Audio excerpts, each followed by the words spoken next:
అందరికీ వందనములు. ప్రేమైన దేవుని బిడ్డలారా, ఉదయ కాల సమయంలో పడకల మీద నుంచి లేకుంటుందని ప్రభు యొక్క కృపావార్తను విందాం. ఈరోజు 3వ తారీఖు శుక్రవారం, 5వ నెల అంటే మే నెల 2024 సంవత్సరం. ఈరోజు మనం వింటున్నటువంటి కృపావార్తను చూస్తున్నట్లయితే కొలస్సీలకు రాసినటువంటి పత్రిక, అపోస్తలుడైన పౌలు కొలస్సీలకు రాసినటువంటి పత్రిక 3వ అధ్యాయము 17వ వచనం. అపోస్తలుడైన పౌలు కొలస్సీలకు రాసిన పత్రిక 3వ అధ్యాయం 17వ వచనం. మరియు మాట చేత గాని క్రియ చేత గాని మీరేమి చేసినను ప్రభు అయిన యేసుక్రీస్తు ద్వారా తండ్రి అయిన దేవునికి కృతజ్ఞతాస్తుతులు చెల్లించుచు సమస్తమును ఆయన పేరట చేయడు. కాబట్టి ఈరోజు మనకి ఇవ్వబడినటువంటి క్యాలెండర్ వాగ్దానం కానీ, మనకి ఇవ్వబడుతున్న పడకల మీద నుంచి లేవడంతోనే ప్రభు యొక్క కృపావార్త ఏంటంటే, ప్రియులారా, సమస్తమును మనం ఏం చేసినను ప్రభు అయిన యేసుక్రీస్తు ప్రభు ద్వారా తండ్రి అయిన దేవునికి కృతజ్ఞతాస్తుతులు చెల్లించాలంట. సమస్తమును ఆయన పేరట కృతజ్ఞతాస్తుతులు చెల్లించుడి అని బైబిల్ సెలవిస్తుంది. మనం సమస్తము ఆయన పేరట దేవునికి కృతజ్ఞతాస్తుతులు ఎందుకు చెల్లించాలి అని అంటే, దేనిని బట్టి మనం తండ్రికి సమస్తమును బట్టి కృతజ్ఞతాస్తుతులు చెల్లించాలంటే బైబిల్లో కొన్ని విషయాలు ఉంటాయి. అంటే దాంట్లో మొదటి మాటను చూసినట్లయితే, ఇక్కడ దేవుని యొక్క వాక్యాన్ని చూసినట్లయితే కొలస్సీలకు రాసిన పత్రిక 3వ అధ్యాయం 18వ వచనం. భార్యలారా, మీ భర్తలకు విధేయులయ్యుండుడి, ఇది ప్రభువును బట్టి యుక్తమై ఉన్నది. కాబట్టి మొదటి మాటను మనం దేవుని యొక్క వాక్యం చూసినట్లయితే, ప్రియులారా, ఇక్కడ దేవుని యొక్క వాక్యం చూసినట్లయితే విధేయత. మనం సమస్తమును క్రీస్తును బట్టి దేవునికి ఎందుకు కృతజ్ఞతాస్తుతులు చెల్లించాలంటే, క్రీస్తు ద్వారా ఆయన పేరట ఎందుకు కృతజ్ఞతాస్తుతులు చెల్లించాలి? యేసు ప్రభు ద్వారా, యేసు ప్రభు వారి పేరట తండ్రికి ఎందుకు కృతజ్ఞతాస్తుతులు చెల్లించాలంటే, మొట్టమొదటిగా మనం అర్థం చేసుకోవాల్సిన విషయం, మనకు విధేయత నేర్పించాడు. ఏం నేర్పించాడు? విధేయత. ఈరోజు మన జీవితాల్లో మనం దేవుని దగ్గరకు వచ్చామంటే, మనం దేవుని దగ్గర ఉంటున్నామంటే, ఒకప్పుడు మనకు విధేయత అంటే ఏంటో తెలియదు. పూర్తిగా విధేయత లేనటువంటి మనం, విధేయత అంటే కూడా ఏంటో తెలియనటువంటి జీవితాన్ని జీవించిన మనకి విధేయత నేర్పించాడు. విధేయత కలిగి ఎలా ఉండాలో నేర్పించాడు. ఎట్లా ఉంటే మనం విధేయులుగా ఉంటామో నేర్పించాడు. ఒక తగ్గింపుదనం, ఒక విధేయత సమస్తాన్ని కూడా ప్రభువుని మనకు నేర్పించాడు. సో మనకి ఏదైతే ప్రభు నేర్పిస్తూ వచ్చాడో, ఆ నేర్పించినటువంటి విధేయతను బట్టి తండ్రి అయిన దేవునికి ప్రభు యేసుక్రీస్తు ప్రభు యొక్క నామం పేరట, తండ్రి, ఒకప్పుడు నాకు విధేయత లేదు, నేను విధేయుని కాను, విధేయత ఎట్లా చూపించాలో నాకు తెలీదు, కానీ మా ప్రభు యేసుక్రీస్తు ప్రభు ఈ లోకానికి రావటం ద్వారా మీకు విధేయత ఎలా చూపించాలో మాకు నేర్పించాడు. ఇప్పుడు నేను విధేయుడినై నీకు విధేయత చూపిస్తున్నా, అటు విధేయత చూపించే మార్గంలో నా ప్రభువు నన్ను నడిపించాడు, కాబట్టి నీకు వందనాలు తండ్రి అని. మనకు విధేయత లేని మన జీవితాల్లో విధేయతను ప్రభు అనుగ్రహించినందుకు ప్రభువుకి మనం యేసుక్రీస్తు ప్రభువుని బట్టి ప్రభువుని బట్టి తండ్రి అయిన దేవునికి కృతజ్ఞతాస్తుతులు చెల్లించాలి. ఇది మొదటి మాట. రెండవదిగా చూసినట్టయితే, కృతజ్ఞతాస్తుతులు ఎందుకు చెల్లించాలి? రెండవ మాటను చూసినట్టయితే, అపోస్తలుడైన పౌలు కొలస్సీలకు రాసిన పత్రిక 3వ అధ్యాయం 19వ వచనం. భర్తలారా, మీ భార్యను ప్రేమించుడి, వారిని ఇష్టరు పెట్టకుడి. అంటే ఇక్కడ అర్థం చేసుకోవాల్సిన ఇష్టరుకు పెట్టకుడి అని బైబిల్లో రాయబడుతూ వచ్చింది. రెండవదిగా మనం చూస్తున్న మాట ఏంటంటే, దేవుని యొక్క వాక్యంలో ప్రభు యేసుక్రీస్తు ప్రభువారిని బట్టి తండ్రి అయిన దేవునికి ఎందుకు కృతజ్ఞతాస్తుతులు చెల్లించాలంటే, రెండో మాట ఇక్కడ రాయబడుతుంది. ఒకప్పుడు మనకు విధేయత లేనప్పుడు తండ్రి విధేయతను మనకు నేర్పించాడు, కాబట్టి తండ్రి అయిన దేవునికి ప్రభు యేసుక్రీస్తు ప్రభు ద్వారా సమస్తం ఆయన పేరట కృతజ్ఞత చెల్లించాలి. మనకు విధేయత నేర్పించాడు, కాబట్టి ఆ విధేయత తండ్రి దగ్గర ఎట్లా విధేయత ఉండాలో నేర్పించినందుకు కృతజ్ఞత చెల్లించాలి. రెండోది ఇక్కడ రాయబడిన మాట ఏంటంటే, క్రీస్తు మనకు నేర్పించినది ఏంటంటే ప్రేమ. ఏంటిది? ప్రేమ.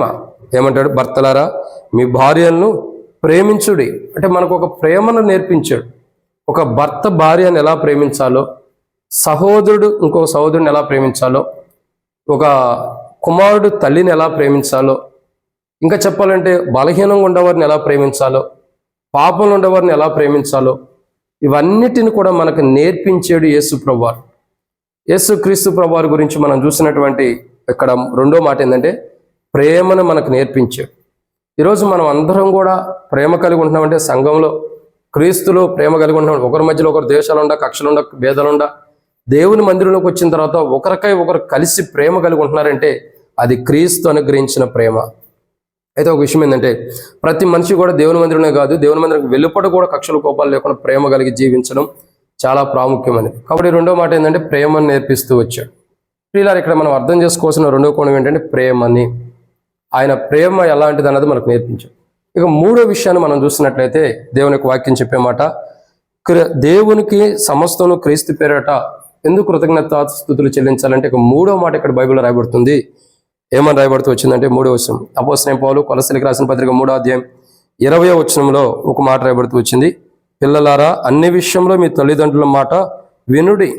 కాబట్టి ఇక్కడ రాయబడిన 3వ మాట ఏంటంటే, తండ్రి అయిన దేవునికి ప్రభువైన యేసుక్రీస్తు ప్రభువారి ద్వారా సమస్తమును బట్టి ఎందుకు కృతజ్ఞతాస్తుతులు చెల్లించాలంటే, ఆయన పేరట సమస్తమును బట్టి ఎందుకు తండ్రి కృతజ్ఞతాస్తుతులు చెల్లించాలంటే, ఇక్కడ రాయబడిన 3వ మాట, మనం తండ్రి మాట ఎలా వినాలో మనకు నేర్పించాడు. ఒక తండ్రి మాట వింటే మనకి ఎంత శ్రేష్టకరమైన ఆయుష్ వచ్చిద్దో చూడండి. తల్లిదండ్రులను సన్మానించుడి అని బైబిల్లో, తల్లిదండ్రులను సన్మానించడం ద్వారా ఏమొస్తుంది? ఆయుష్ వస్తుందని బైబిల్ అంటారు.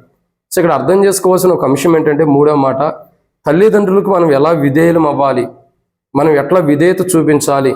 మన సంఘంలో ఆత్మీయమైన తల్లిదండ్రులు ఎవరంటే సేవకులు మన తల్లిదండ్రులు వారికి ఎట్లా విధేయత చూపించాలి, లేదా భౌతికమైన మన తల్లిదండ్రులకి మనం ఎట్లా విధేయత చూపించాలన్నది యేసుక్రీస్తు ప్రభువారి ద్వారా మనకు నేర్పించబడుతూ వస్తుంది.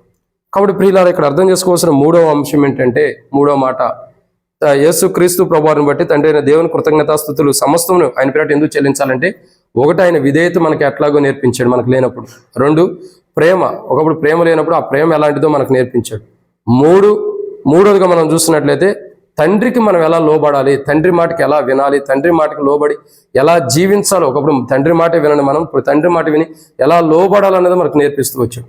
ఇక 4వ విషయం ఏంటంటే, అపోస్తలుడైన పౌలు కొలస్సీలకు రాసిన పత్రిక 3వ అధ్యాయం 24వ వచనంలో 23-24 కలిసి ఉండే, ప్రభు వలన స్వాస్థ్యమును ప్రతిఫలముగా పొందుదమని ఎరుగుదురు కనుక మీరేమి చేసినను అది మనుషుల నిమిత్తం కాక. కాబట్టి ఇక్కడ రాయబడినటువంటి మరొక మాట ఏంటంటే, మీరేమి చేసినను మనుషుల నిమిత్తము కాక అంటే అర్థం ఏంటి? ఒక మాదిరికరమైన జీవితాన్ని ప్రభు నేర్పించాడు. ఒక మాదిరికరమైన క్రైస్తవ జీవితాన్ని, ఒక మాదిరికరమైన విశ్వాస జీవితాన్ని ప్రభు మనకు నేర్పిస్తూ వచ్చాడు. చూడండి, విధేయత నేర్పించాడు, ప్రేమ నేర్పించాడు, తండ్రి మాట ఏంటో నేర్పించాడు. 4వదిగా చూసినట్టు మాదిరికరమైన జీవితాన్ని మనకు నేర్పించాడు. ఈరోజు ఒకప్పుడు మన జీవితాలు ఎలాంటివి అంటే, మాదిరికరమైన జీవితాలు లేనటువంటి వారు. ఒక మాదిరికరమైన జీవితాన్ని మనం కొనసాగించలేనప్పుడు, మాదిరికరంగా ఎలా ఉండాలో మనకు తెలియనప్పుడు, ఒక మాదిరికరమైన జీవితాన్ని ఇలా జీవించండి, పాపంలో చేరుకోకుండా ఆయన ప్రత్యేకంగా ఉంటాడు, అది మాదిరికరమైన జీవితం. అబద్ధాలు ఆడుకోకుండా మాదిరికరంగా ఉంటాడు, అది మాదిరికరమైన జీవితం. మోసం చేయకుండా ఉంటాడు, అది మాదిరికరమైన జీవితం.